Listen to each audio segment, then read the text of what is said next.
Hi, I'm Joran Oppelt, and I am a results leader.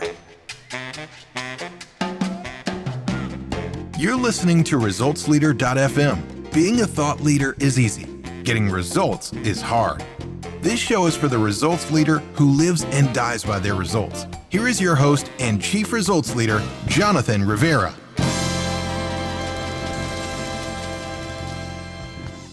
Hey, welcome to another ResultsLeader.fm. Stoked that you're here. Welcome back. If you're new here, welcome. What we do around here is we talk about results with people who are getting results for their clients. And today's guest is one of those guys. Mr. Joran Oppelt is with us. He is the co-author of Visionary Leadership, How to Live Your Strategy, Create New Habits, and Inspire Your Team. Let's jump into the interview. Joran, welcome to the show, brother. Good to see you. Are you ready to rock this thing? Absolutely, Jonathan. I'm here and ready. Yes, let's do it. Let's give our listeners a fast win. What book have you given most as a gift? Can it be one of mine? It can be whatever you want. Yeah. Okay, because honestly, it's probably one of mine. It's probably the Visual Meetings Field Guide that tells people how to run great meetings. It's story time. And I'd like to hear a story of how an apparent failure set you up for later success. The one that stands out to me is this story I told recently about how I was fired for doodling. I got this job that when I was straight out of high school, I was like, okay, great. I'm going to do some graphic design classes on the side here, take some college classes, but I need a job doing construction and fire sprinkler assembly. And I was like, but I need a grown-up job. So the Florida Spine Institute hires me as a transcriptionist. God knows why I got in the door. But day one, I got the headphones on and I'm listening to dictation about Spina whatever and doing my best to type in as fast as I can. And I start doodling in the column of this yellow legal pad with this blue ballpoint they gave me. And I feel this hand on my shoulder behind me like, can I speak to you in my office? I mean, we're talking like 2 hours into the job and they pull me into the office. I'm like, oh shit, they're going to slap me on the wrist and tell me I can't doodle. Okay, fine. But no, they yank me. They're like, this isn't going to work out. We're sorry. I don't even know if they said they were sorry, but they're like, this isn't going to work out. Hit the bricks, kid. It hit me for a while after that. Like, oh God, I draw. Like, that's what I do. Like, I'm a visual thinker. I do this to process what I'm hearing. Am I going to have to tamp down my creative side to get a grown-up job? Am I going to have to fundamentally change who I am to exist in the adult world of work? That was something that I struggled with for a long time. I eventually landed at an alternative news weekly. I did marketing for a media company in the Southeast for over a decade. And I mean, small team of amazing creatives. So I feel like I landed eventually with my tribe and my people. But man, that initial fear of like, what if I don't have what it takes to have a real job and to do this adulting thing. Yeah, that was a big scare. What'd you learn from that? Well, eventually, it wasn't immediate. It was eventually I learned, no, that I need to team with people who rely on my creative side, right? The lesson is, no, find the people who are going to draw that out of you more and see that as a superpower and not as a weakness or a liability. That was the big lesson from it. You said you were in a funk for a while. How long were you in that wondering stage whether you belong or not? It's that working odd jobs. Where do I fit in the world? What can I give back or contribute? Probably a year. That's the important part. So let's talk about investments. What would you say is the most worthwhile investment that you have ever made?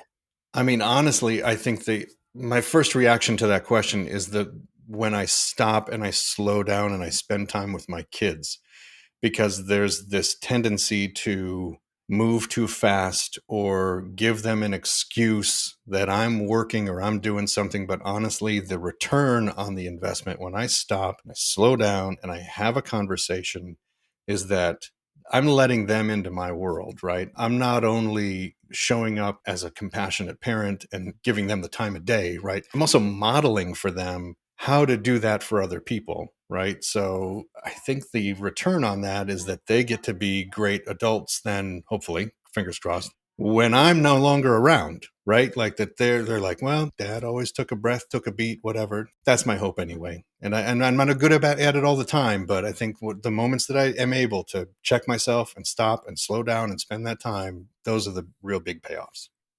Now, is that something that you have always done, or did you realize, hey, I need to do this to set the right example for my kid? How did you come to that? It's a feeling. I see it in their eyes. I see the dejected, okay, well, now's not the time. And I turn away and I walk away, right? Like that's the, okay. And it's never too late, right? We always think, well, oh man, I messed that one up. Maybe I'll get a do over. No, stop right now. It's not too late. Call them back in the room. You get a do over right now. It is never too late for that. So I'm getting better at it all the time. I love that idea of the do over because Yeah. we're human. We're going to act human. And sometimes that's not pretty. And I'm taking that same idea. Damn, I screwed that up. But I'm not going to let it screw up this kid forever. I'll go back in and be like, listen, I'm having a rough day, not feeling good. That has nothing to do with you, but let's try that again. Let's get a Yep. do over. Yep. I like that. I like that a lot. So, in the last 5 years, what new belief, behavior, or habit has most improved your life? Okay, in the last 5 years, I guess the visual thinking, the analog expression of visual thinking, which I think in the virtual world and the remote world now with hybrid work environments and in the consulting, I'm saying, okay, we can use Mural and how can we virtually team and how is this stuff kind of stored or allocated or how do we access it or where's the asset or the artifact that we can look at? So we're always looking for, again, like what is the Mural? What is the spreadsheet? What's the CRM? Where's the stuff available? But the more I go back and rely on pre-COVID, pre-pandemic practices of just writing stuff on sticky notes and putting them on a Post-it sheet and thinking visually in mind maps or again back to doodling, that is the thing that because it feels good and it works for me, right? For my sales pipeline, like I've tried Streak, I've tried a spreadsheet, I've tried the CRM approach, but what works for me is putting the stickies on a wall and every morning looking at the wall and saying, oh, wait, no, that's a larger opportunity now. Or actually this one bumped down, or that's a bigger number now, and just writing a new one and putting it on top. Looking at it motivates me. And it doesn't happen when it's stored away in a spreadsheet or it's stuffed away inside a CRM. So the visual practice for me has been, the return to the visual practice has been huge. So I with some family and friends not too long ago, and I heard something just to me, it was shocking. I'm wondering what your take on it is. It sounds like you know how to use a pen and you write. And these people told me because they're office dwellers, they're like, who writes anymore? What's your take on that? What is that taking away from people by not actually? Because, dude, I'm a writer, pen and paper, even if it's digital. I mean, who writes anymore is a good question. My response to that would be people who value written communication, right? That's who writes, is because I want to put it in the world because that's how I want to be talked to. I want you to put down a write out a well thought out email. I don't want a one sentence response. Like some people who are maybe high D on the disc or whatever don't have time to be bothered with 300 words in an email. I want 300 words. I want to know your thinking behind a strategy. So yeah, have a well written response to things. Have something that maybe sounds or looks a little more professional in your written communication. I value that. I'm Gen X, so like I'm right in the middle there. I'm also a texter, so I get the little shorthand too, but there's a time and a place for written communication. And if you value it, you're going to spend some time getting better at it. It's a line of development. It's something you can work like a muscle and get better at. So, What are some bad recommendations you hear in your area of expertise? bad recommendations. Oh, go faster. I mean, and that's what I mean by that is sometimes people think they can take some shortcuts with processes, right? They can skip the culture work and go right to strategy, right? But then the team's looking around at each other going, what do we even believe in and why are we even here? Or they might want to skip stages in the process. You might send a proposal and they say, well, can we do this same amount of work in less time, something like that. So the taking shortcuts that need to go faster, that they're going to miss out. It's that FOMO, right? Like it's let's just get it done is the worst advice I think anyone could ever give. Why is that? I mean, done is better than none, right? Getting that 70% done out there and into the world, some people would argue that that's the way to get results, but you're saying slow down. What do you say to the speed up people? Why? Yeah, I mean, I wouldn't say that to like a product management team, right? Who's implementing design thinking and that's their job, that's their output is to crank out versions and get them to market and test out business ideas. That's that. I wouldn't say that to them. I'd say yes, keep cranking them out and get it done. But to the C-suite, right? Like take a minute. Like we were talking about the kids kids earlier, like just take a minute and think about the strategy before we execute. It's worth taking a week to think through how this is going to look in the marketplace, or how it's going to affect the team, or how it's going to affect the long-term business, to take 7 days and include the voices or the stakeholders that are required to make a really informed decision strategically. So I'd just say deliberation within reason. Don't take forever, but there's just a lot of people who want to put the gas to the floor. And here's our OKRs. Well, hold on. Have you checked with the team? Are they bought into the OKRs? You got 90 days. You're still going to have 90 days.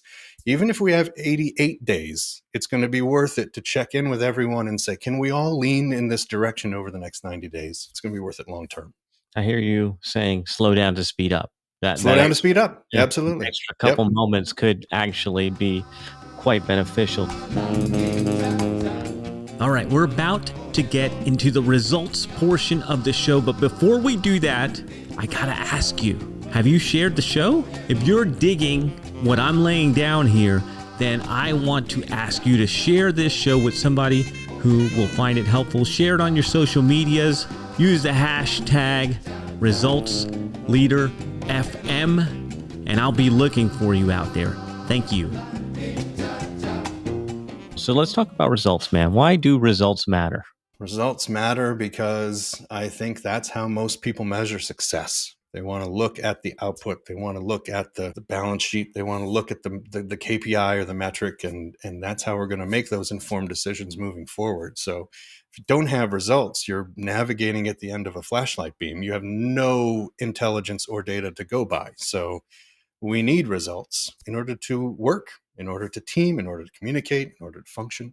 Results are like our sonar, like it's what it's bouncing back at us. And it's that proprioception, right? It's how we perceive the world is based on results. Powerful. Let's think back. Over the last 5 years, what new realization has helped you get better results for your clients?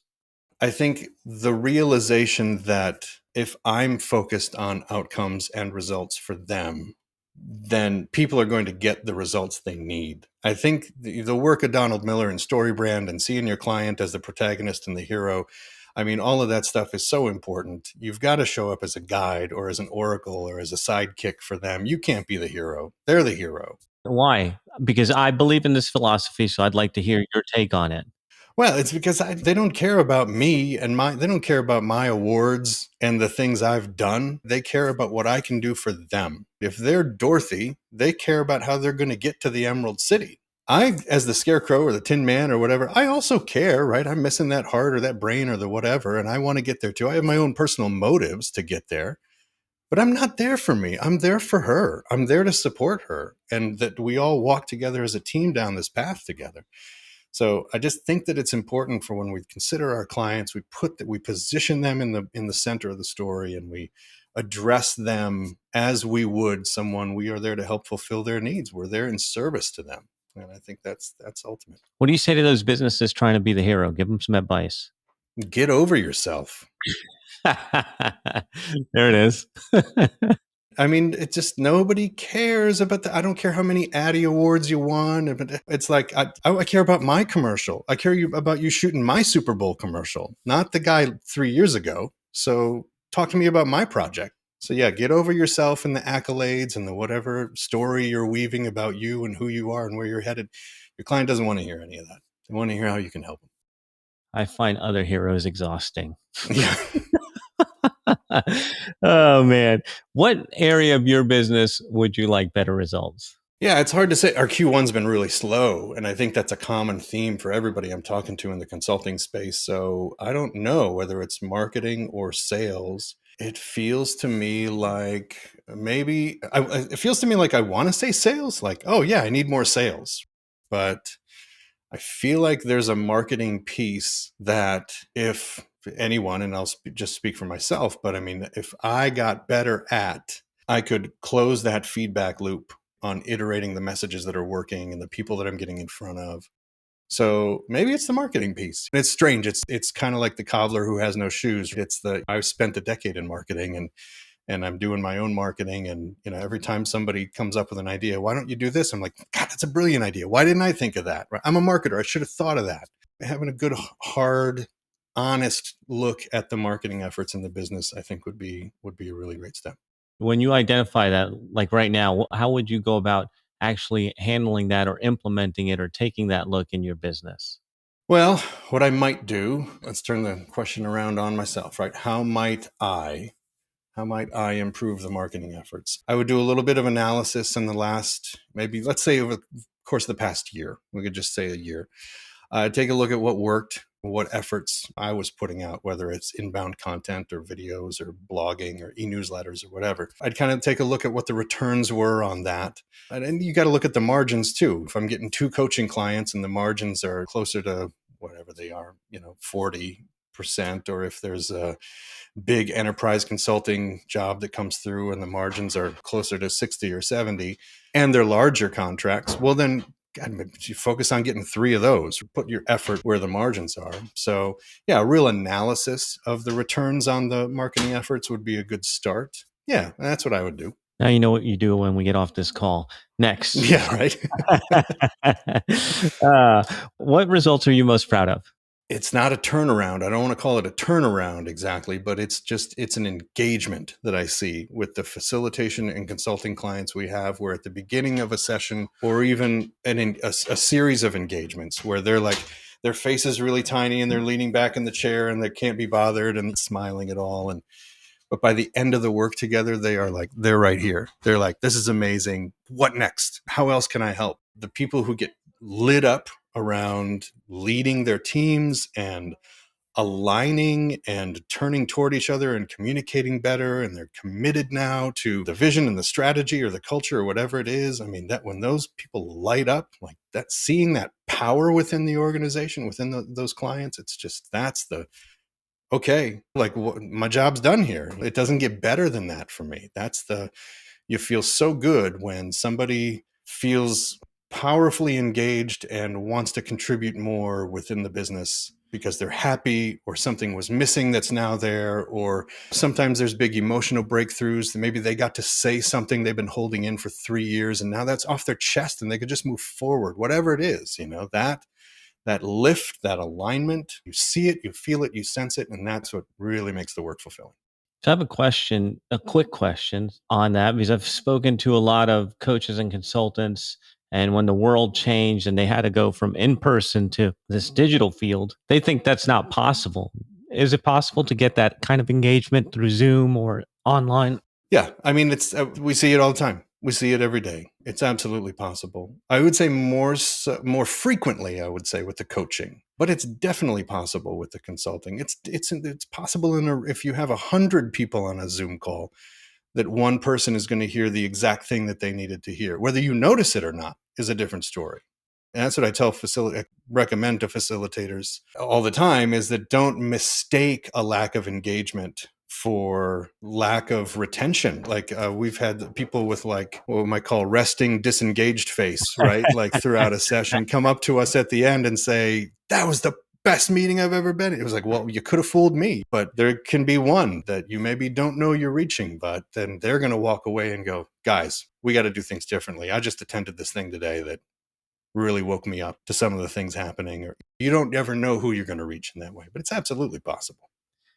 Any parting thoughts you want to share with the results leaders who are listening to us right now?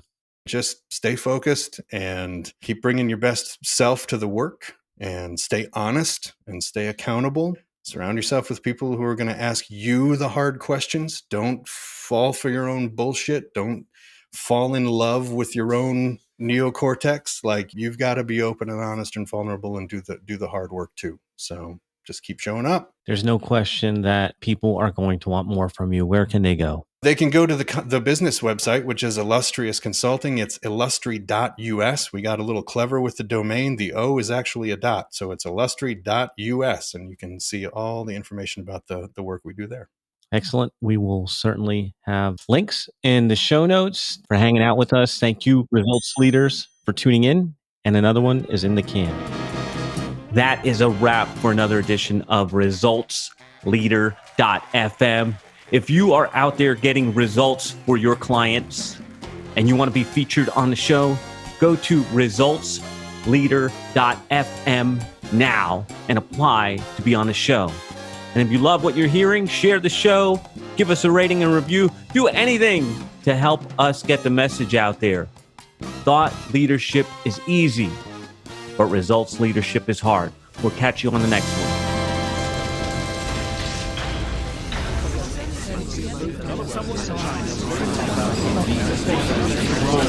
This program is brought to you by thepodcastfactory.com.